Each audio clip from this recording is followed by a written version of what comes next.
Tuhan, Shalom, selamat sore saudaraku yang dikasihi oleh Tuhan.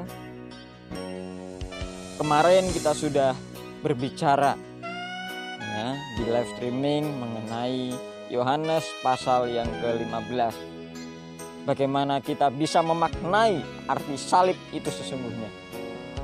Kita sebagai orang-orang percaya, sebagai orang-orang yang diberkati oleh Tuhan, ya, kita harus bisa membangun hubungan kita dengan Tuhan, kita ke atas dan juga kita ke samping.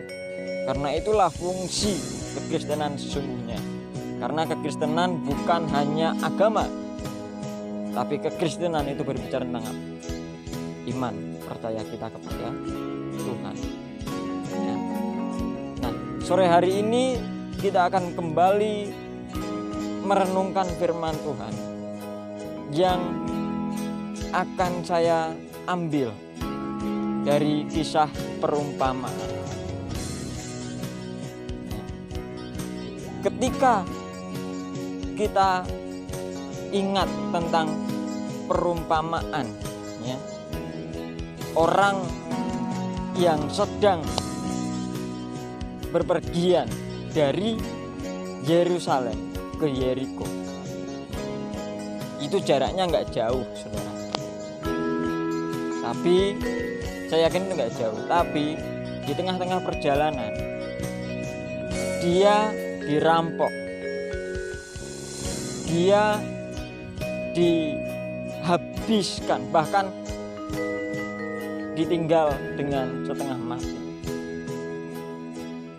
Saudara, waktu itu ada 3 orang yang lewat. Siapakah saudara? Nah, yang pertama saya mau katakan, kalau dirimu mengakui bahwa engkau adalah pelayan Tuhan, kalau kamu menyadari bahwa oh iya aku sering pelayanan, oh iya aku sering di mimbar, aku mengaku aku dekat dengan Allah, tapi tidak cukup hubungan kita dengan Allah doang. Ini masih ada kaitan dengan kemarin kita bicara, saudara. Tapi kita juga harus bisa memperhatikan sekeliling kita, sesama kita. Bro, banyak orang-orang yang mengaku, oh iya aku pelayan Tuhan, tapi dia hanya sibuk dan fokus pelayanan, sehingga keluarganya ditinggalkan, sehingga yang seharusnya dia bermasyarakat, dia tidak bermasyarakat. Saudara, kesaksian, dan ini saya lihat sendiri saudara, ada sebuah gereja, satu gereja, dia sudah lama seharusnya berdiri gereja itu, tapi karena seorang gembalanya, seorang hamba Tuhannya, dia tidak mau bermasyarakat, dia tidak mau bergaul dengan sesamanya, padahal dia adalah seorang pelayan Tuhan, dia adalah seorang hamba Tuhan. Akhirnya sampai hari ini mereka belum dapat izin dari warga setempat untuk berdirinya gereja. Saudaraku, tapi ada begitu banyak orang-orang, atau bahkan ada begitu banyak gereja-gereja yang sekiranya itu adalah di aliran fanatik, tapi gampang sekali untuk berdiri gereja di situ, mendapatkan izin. Kenapa? Saya percaya karena jemaatnya, karena pendetanya, karena hamba Tuhannya mau bermasyarakat. Kembali kepada konteks pembicaraan kita, renungan kita pada sore hari ini tadi. Yang pertama adalah seorang imam lewat tapi ditinggalkan begitu saja. Dia cuma bilang, ih kasihan ya orang ini, oh ya dia butuh pertolongan, tapi cuma di mulut tok, saudara. Dia lewat lagi. Yang kedua, seorang Lewi. Lewi ini adalah orang gembala, orang yang pelayanannya adalah kalau saat ini adalah gembala-gembala sidang, pelayan-pelayan Tuhan. Dia juga lewat, berhenti, kasihan ya, nggak menolong. Jadi kasihnya itu tidak ada actionnya.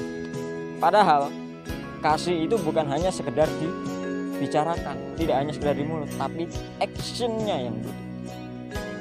Tapi yang ketiga, orang yang dianggap rendah, orang yang dianggap remeh oleh sekelompok kaum-kaumnya, tapi dia tidak mempedulikan itu. Dia lebih peduli kepada sesama.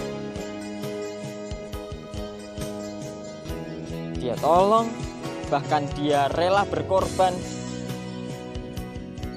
Dia nggak kenal orang itu siapa yang habis dirampok,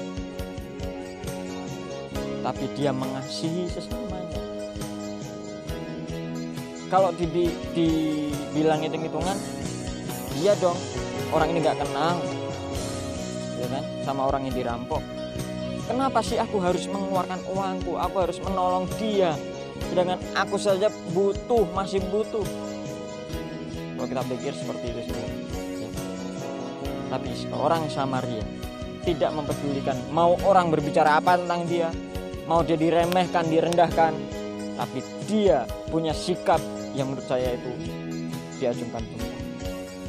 Dia peduli terhadap sesama. Saudara, pada sore hari ini, renungan singkat pada sore hari ini simple. Kita belajar satu hal saja di hari Kamis ini, yaitu sambungan dari kemarin. Kalau kita kemarin sudah berbicara tentang salib, makna salib, hari ini kita berbicara tentang bagaimana kita bisa membangun relasi kita yang sehat pada sesama kita. Kalau kita mengaku kita mengasihi Tuhan, maka relasi hubungan kita kepada sesama kita jangan eksklusif, tapi kita harus bergaul. Kenapa? Karena dengan bergaul dengan semua orang, kita itu bisa menambah wawasan kita, kita bisa saling berbagi, memberkati orang-orang, dan menjadi berkat itu ketika kita bisa menggunakan kata-kata, menggunakan sikap hidup kita untuk memberkati mereka. Ketika mereka ada yang sedih, mereka ada yang butuh pertolongan, kita tolong. Tidak peduli itu siapa, orang yang seiman dengan kita atau tidak, tolong. Itulah jati diri kita sebagai anak-anak Tuhan. Tuhan, bagaimana Dia sudah bermurah hati kepada kita, Dia sudah mengorbankan nyawanya kepada kita, maka kita juga harus mempedulikan orang lain.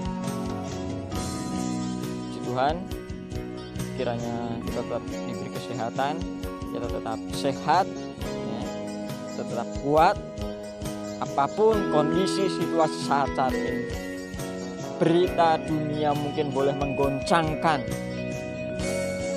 tapi satu hal, hanya nama Yesus Raja di atas segala raja yang tidak akan tergoncangkan. Dan ketika kita kuat iman kita kepada Tuhan, kita tidak akan goyah walaupun matahari, walaupun bulan, bintang tidak bercahaya lagi. Biar bulan bercahaya lagi, biar langit akan bergoncang, matahari tak bersinar lagi, tetapi Tuhan Yesusku tak pernah ingkar janji. Tuhan tidak akan pernah janji, Dia akan selalu menyertai setiap kita. Puji Tuhan, selamat sore. Tuhan Yesus memberkati. Amin.